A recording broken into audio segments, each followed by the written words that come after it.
When I arrived, the town was still split in half. There was Saarland, which was controlled by the French, and then of course the other side, which is the western controlled by Americans. And the town was like in a little valley, and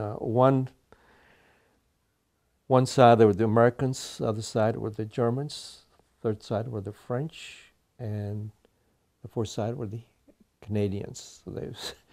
And I remember the Canadians, there was the Air Force Base, and the Canadians, of course, had a ice rink there and played hockey, and we would go and watch the hockey games. And the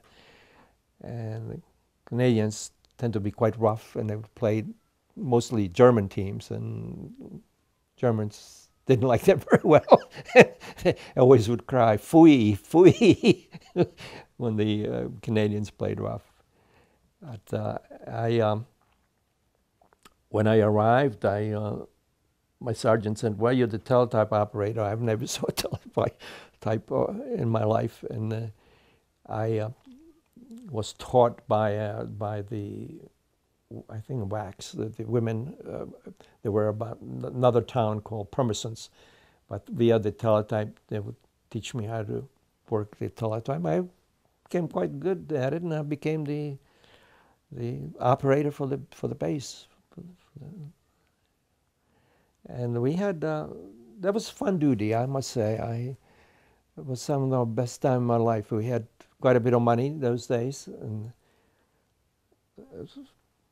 after hours, we didn't have that much responsibility once we were on our own. And I did a lot of traveling. I made sure we had another friend of mine and we owned a 49 Volkswagen, and we traveled whenever we got a chance. We went through the Alps. We went all the way to Denmark. We had two big jerry cans in the back full of gasoline, which now I think about is rather stupid.